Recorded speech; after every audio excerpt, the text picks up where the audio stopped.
Alright, hey guys, I'm back at a really ungodly hour right now. It's freaking late. It's like almost 4 o'clock in the morning, and this is your tired teacher with insomnia, apparently, recording a video for you guys. But anyways, let's go ahead and wrap up this revolution. This one's going to be shorter than the other videos because honestly, guys, in the grand scheme of things, AP really don't give a crap about like the battles and such. They care more about the effects. So we're going to keep it simple today, and we're just going to get down to like the nitty gritty and, you know, just cover what we need to cover. No need to go in depth with this because honestly, yeah. Unless you're into military history, there's probably a ton of freaking videos on YouTube for you guys to check out, but for our intents and purposes, we're going to stream through the actual fighting and then hit the effects. So, there's a couple of things I left off with the last video though. We really didn't describe like Patriots and Loyalists. So, when you guys think about it, the American Revolution is straight up a civil war. Like, no joke. This is what this thing is. It is a civil war. Just, we don't call it a civil war because, well, the aggressors won. The people pushing for independence won. So, that's why it's the American Revolution. Now, truly this war tore apart families. I mean, you're going to have family member versus family member because they're split between supporting the Patriots or being loyal to Great Britain. That is their big moral dilemma for this time period.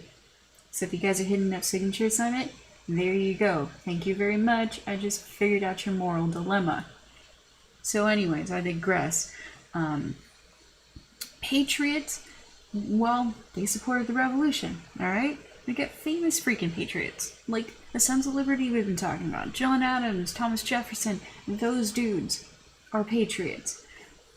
Now, one instance where this war really did break apart a family would be with Benjamin Franklin and his son William.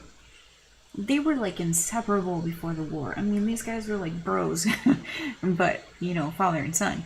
But anyways, so they really were close with each other.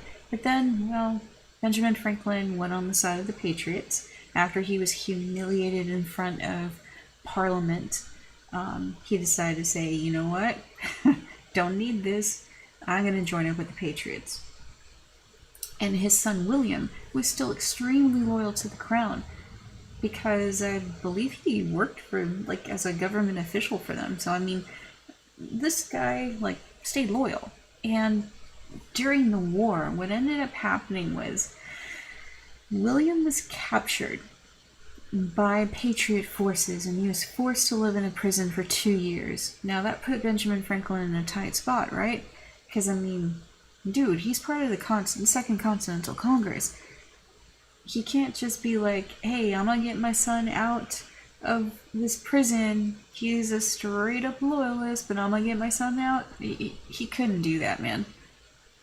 So, anyways, after the war, William is going to move to England and never talk to his father ever again.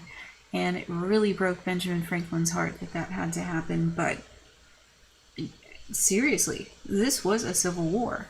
Now, when you consider loyalists, these people would be more of your elite class. They would be more of, well, we don't have an aristocracy, but they're rich, okay? They already have it good under the status quo.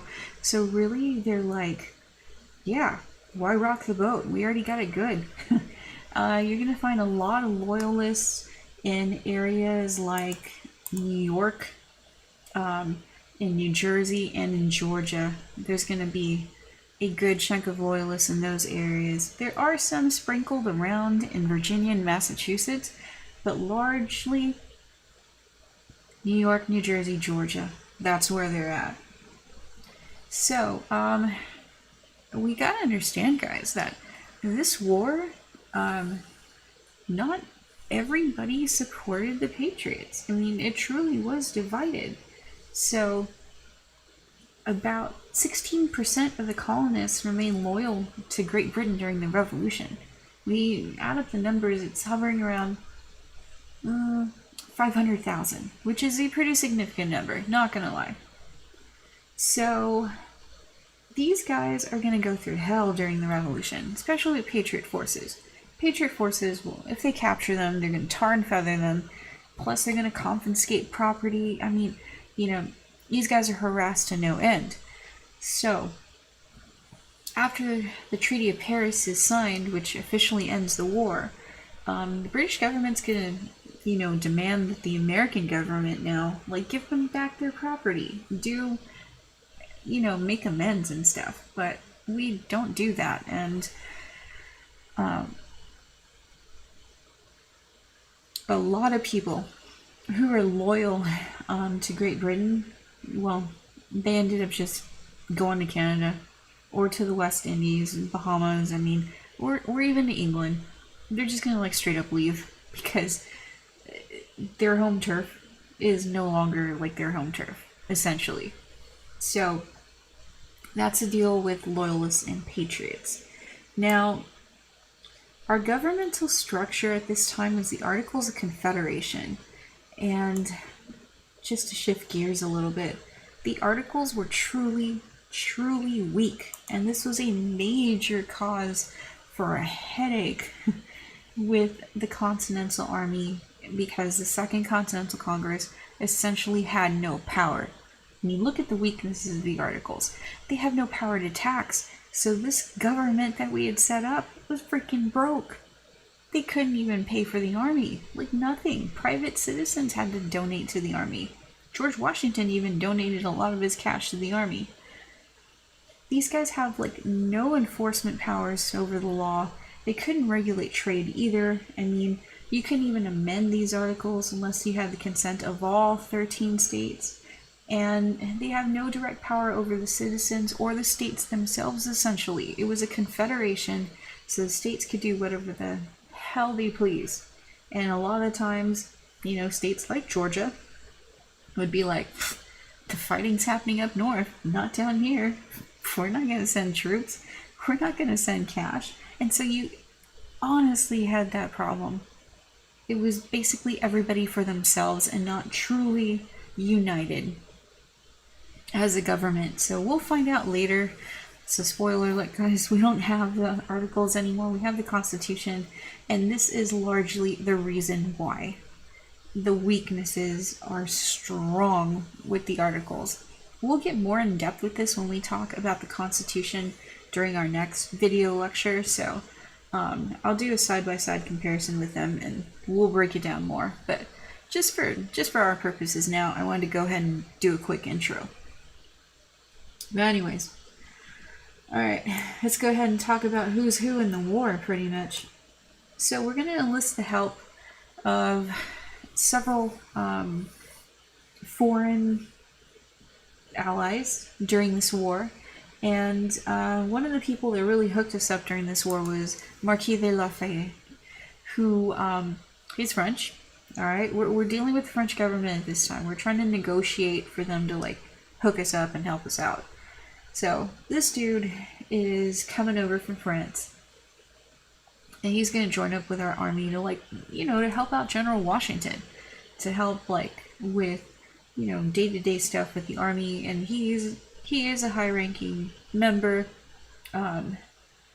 himself. So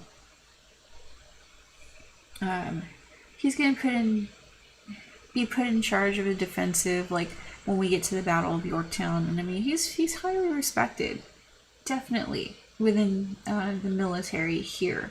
So, like I said, he's gonna, like, help, like, hook us up, essentially. So, one that helped to train the troops would be Baron Frederick von Steuben.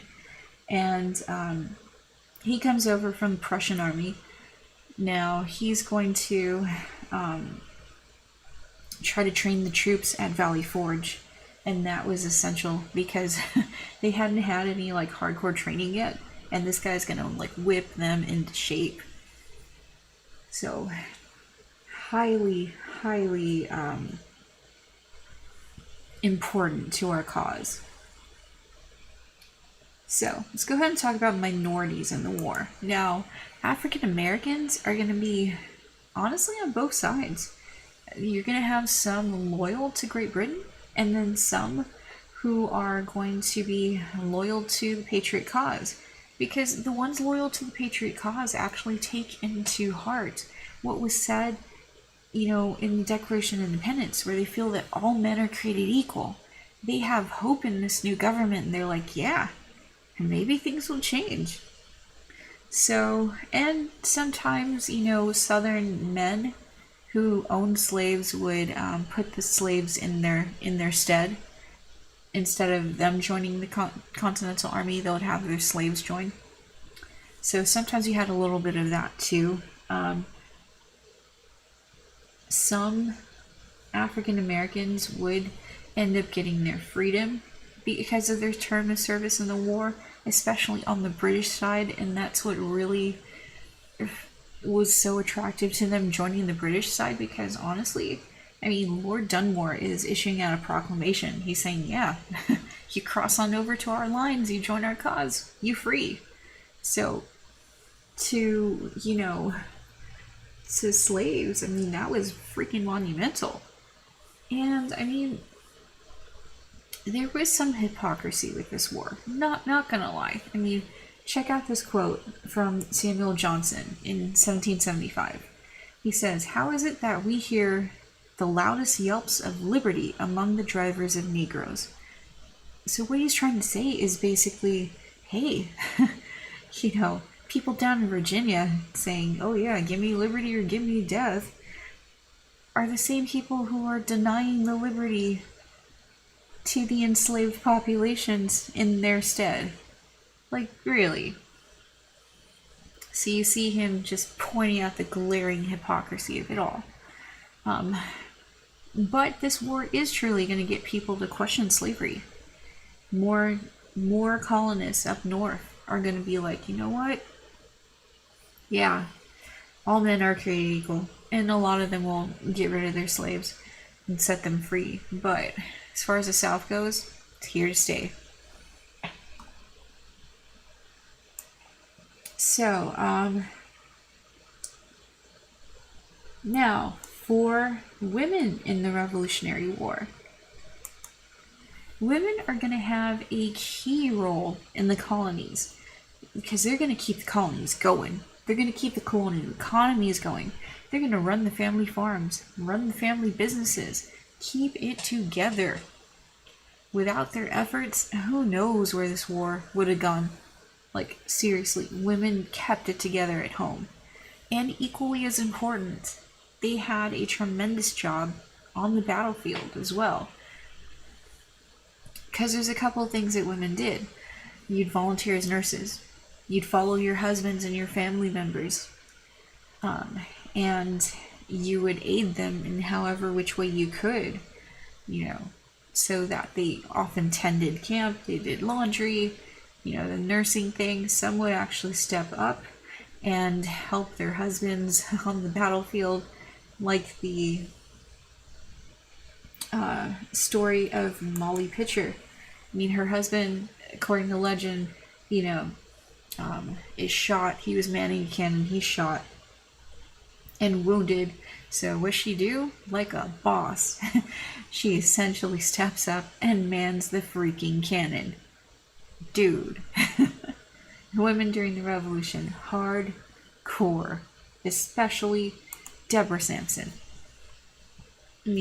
She's gonna basically do the Mulan. That's what she's doing. She is gonna disguise herself as a man with a terrible name. She calls herself Robert Shirtliff. Terrible name, but anyways, the disguise worked. For 3 years, she was fighting with the Continental Army, and even she got wounded. She dug out her own bullet, and sewed it up herself so she wouldn't get caught. But then, infection,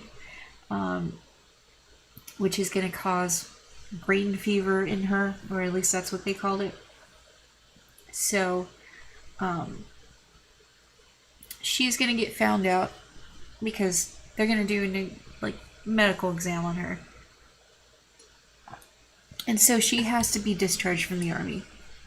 Although she is honorably discharged, so that's a cool thing. Plus, like, Washington gives her props later, and she receives a soldier's pension after the war. So, way to go, Deborah Sampson. For Native Americans, what we were talking about before with these guys is that, you know, they're going to support the British overwhelmingly. And it's because their main conflict is with the colonists. You know, so, like, hell, they're going to join the Patriot side. Those are the dudes who want their land. Great Britain didn't want their land. Great Britain actually did them a solid with the Proclamation of 1763, saying that colonists couldn't move past the Appalachian Mountains into Native American territory.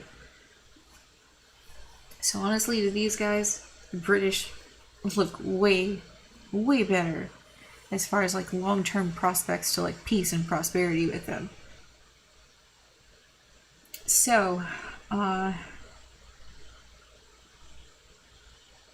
these guys who once fought alongside the colonists during the French and Indian War are now their enemies. And yeah, it's including the Iroquois. So, as far as like major battles go, guys, there's really not much as far as like what AP cares about. So I'm just going to highlight a couple of them for you guys. So we got this. We already talked about Bunker Hill last time and Lexington and Concord. All right, that's already done. Now, this time around we got Trenton. We have Saratoga, and we have the occupation of Valley Forge, plus our last battle, which is Yorktown. So let's go ahead and breeze through these and have at it. So let's take a look at some artwork first. Ooh, look at this. It's Washington crossing the Delaware. Here's some crazy freaking stories. Okay, remember during the French and Indian War, we said George Washington had like 9 lives, right? The dude was always getting shot at and living. So, during this war, I mean, it's kind of more of the same. Honestly, he plays a very defensive war at first, and like he'll throw a punch and then run away kind of thing. So, he's always like trying to outmaneuver the British. So here's one of the crazy ass things he does. Alright, so it's Christmas. It's Christmas in 1776. This dude is like, hey, how about we build a whole bunch of freaking rafts so that we could cross the frozen Delaware River and we could like surprise them and attack at Trenton. He's doing this in the middle of the freaking night.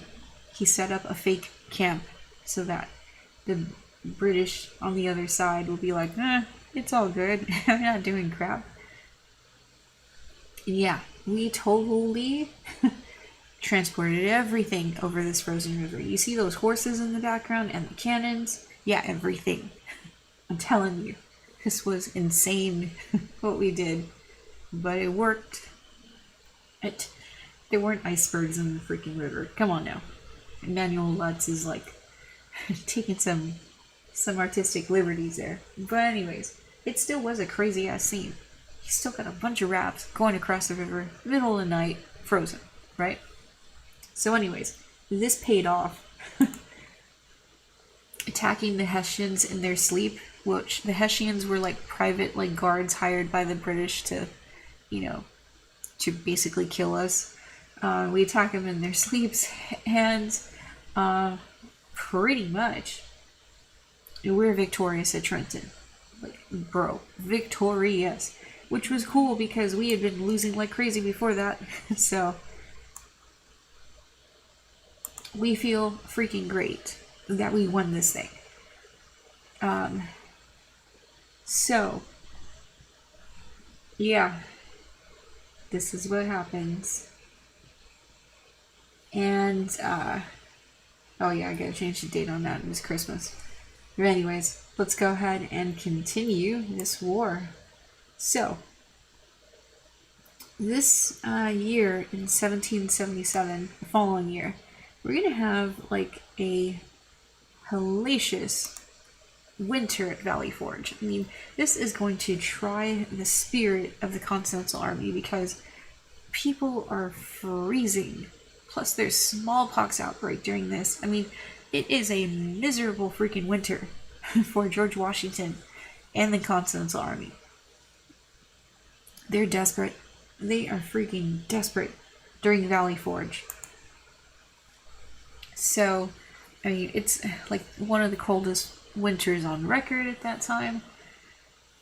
They didn't even have the proper clothing to like survive this thing. And yeah, disease galore, guys. Disease, right? We got typhus, dysentery, typhoid fever, pneumonia, and even smallpox later. So, a lot of troops. 2,000 are going to die just from like this. Not even battle, just this. So, there is going to be some major problems, and we're going to overcome them. Thankfully. So it really tried our souls, and we ended up getting out of it, which is great because we needed a big victory coming up in the Battle of Saratoga. So I know we're flashing back a little bit, but still, okay. This is truly the turning point of the war. It's Saratoga. So run with this, guys. All right, now at Saratoga, what had happened was pretty much there's like two parts. There's like Saratoga 1, well, first Saratoga, second Saratoga. So that's why it's spanning from September to October 1777. But what you really need to know about Saratoga is why the British lost and what happened. So, remember this whole problem about, oh, they don't know the turf? Yeah, it's a problem. And it hurt them during the Battle of Saratoga. Plus, Native American allies that they had at this battle just like up and left. They're like, screw this, let's just leave. They're weary from like battles, and they just like gone. Plus, there was a rumor circulating around that the British were encouraging Native Americans to kill American women and children. Oh, that fired up the army. And it was this battle that changes the tide of the war, because the French at this point in time were like, we don't know if you're going to support you guys. We haven't seen you win a big one. So this is the big one we needed to win to convince the French to become our allies. And of course our morale is going to increase from this. Of course, like, people are going to want to like join the army now because we're freaking winning. So, but most importantly, the French end up supporting the cause, and we freaking needed it. Oh my god, we needed their troops, we needed their money. So Benjamin Franklin and Thomas Jefferson were both sent to France as like diplomats. So they're going to negotiate the Treaty of Alliance with the French, and the French are like, yeah, we in this, we're gonna back you up. So it kind of gives us, like, you know, some firepower, some bark to our bite during the American Revolution. And yes, the French will be instrumental. So essentially the importance of this treaty is that we're going to lend some money. I mean, France is going to loan some money to, to the United States. And when the French troops show up at Yorktown, it's going to, like, help seal the end of the war, essentially. So, because the French Navy is going to, like, hook us up and keep General Cornwallis from, like, evading, capture by going out to sea. So France wasn't the only country that we actually worked out a deal with. We're going to work out a deal with Spain as well. So Spain's going to contribute to our colonial, like, resistance efforts. And the Dutch will as well. So the Dutch are going to also like hook us up with money. John Adams is like the ambassador for the Dutch. And I mean, yeah. he's gonna do his job, and the Dutch will, you know, loan us some cash. So it's a combined effort, right? And so that's not to say that people here in the colonies weren't supporting the war. I mean, rich people, rich patriots were basically pledging their fortunes to the war. But man, not having the power to tax or to like, you know, control currency and stuff like that really, really was detrimental to the colonies. We were going broke during this war. So let's talk a little bit about our Navy, or lack thereof. Okay, so we had like a couple of ships, like honestly, just a handful, Navy ships. But where we get the most support from is from the privateers. These guys, I kind of consider them as like our modern day equivalent to like drug dealers, basically high class pirates. That's essentially what they were. They smuggle. I mean, that's what they do. They smuggle. So the privateers are going to work together with John Paul Jones here, and I mean, he's going to raid some British islands, and his ship, the Bonhomme Richard, is going to have a major victory against the Serapis. And yeah, this guy's a boss. He says, I have not yet begun to fight. When like he's getting shot at like crazy. But anyways, it's gonna like boost the morale for the Navy, like straight up. So during this war, we had an extensive spy network go on, and we're gonna see treason happen as well. The biggest treasonous act that we see is with General Benedict Arnold. Yeah, he's a general. He helped us win the Battle of Saratoga, and this guy is going to switch sides because of his wife. His wife was like kind of sympathetic to like loyal, you know, being loyal to Great Britain. So he is recruited by Major John Andre of the British intelligence within the army, and so yeah, he switches sides. He thinks he's going to have a good deal. I mean, he's essentially given a commission with the British Army, but the British Army don't like him because they see him as a traitor too. So it's like, this dude has just got the raw deal out of it, really. And yeah, he's going to like spend the rest of his days in Great Britain, and Major Andre will be captured and hanged for this. So there we go. If you want to watch a good show about spies during the American Revolution, check out Turn Washington Spies. It was a show put out by AMC, and you can find it on Netflix. It'll go more into depth about the Culper spy ring. That was our set of spies here on the Continental Army side, led by Major Ben Talmadge. And well, yeah, it was pretty freaking awesome, like how they did stuff. So can go into more detail later about that. Just check out some videos on, you know, revolutionary spies. All right, let's go ahead and end this war at Yorktown. So Washington and his forces are going to march down to Virginia, where Cornwallis is at Yorktown.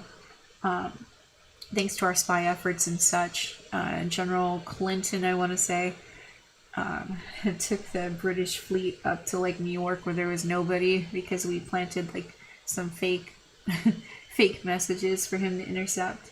So he wasn't able to like, you know, battle off against the French fleet there. So Cornwallis, you know, eventually surrenders because he's well surrounded. So Yorktown is going to be the last battle of the Revolution, and officially we're going to get the surrender. Now, It's going to take another 2 years-ish or so to finally sign the Treaty of Paris. But, you know, the British aren't really good with defeat in this war. Like, Cornwallis even can't, like, bring himself to, you know, give his sword to Washington because he feels like he just got defeated by the rabble, pretty much. He has a subordinate officer do it for himself. And even with the signing of the Treaty of Paris in 1783, 2 years later, when they're trying to, like, paint something to commemorate this event, the British diplomats up and, like, did not want to pose for the painting. So that's why you see this painting, like, by Benjamin West that is, like, incomplete. None of the British diplomats wanted to, like, pose for this thing. So, anyways, needless to say, Great Britain was not happy losing its colonies and getting utterly humiliated by this war. But here's what the Treaty of Paris breaks down. In 1783, this is what we got. Great Britain has officially recognized our independence, and they have evacuated the forts that they had along the frontier. Our boundaries shift to the lands east of the Mississippi. That land that Spain had picked up, that was the Louisiana Territory, is going to go back to France. Spain is going to get Florida back. And, yeah, the British retain Canada. Though we tried invading, and it didn't work. So, yeah, they retain Canada because of this treaty. Now, this is going to really put a stamp on the revolution. We're official. I mean, this is the first time you have colonies stand up to a mother country and survive and get their independence. I mean, this is truly a monumental thing. So, as a result of the social change of the revolution, I mean, we don't have a nobility or a primogeniture. We're just here. The little bit of aristocracy that we had is severely weakened because, remember, they were mostly loyalists. Now, women, you know, are still treated as second-class citizens despite their immense war efforts. So we kind of don't live up to the hype of the all men are created equal part. But it does get us thinking about things like slavery. And so, a lot of northern states, like I said, are going to voluntarily, like, give up their slaves. They'll be like, yeah, a lot of people in those northern states are going to just voluntarily give them up. Southern states, though, their economies are so intertwined with slavery, it's virtually impossible for them to do it right now. So, that is our next big fight that we have when we have to abolish the Articles, or rather amend them, and we have our Constitutional Convention. So, this was a shorter one today, guys, but hopefully you gained some valuable information from it. Like I said, AP is not big on battles for the exam, so neither were we with this one, but anyways, it is freaking late. It's like, dude, it's like 4:30. Sorry, guys. I gotta go to sleep. This is nuts. Alright. So hopefully tomorrow I'll catch you with the next one, which will be the Articles of Confederation versus the Constitution. So, catch you guys later. Bye.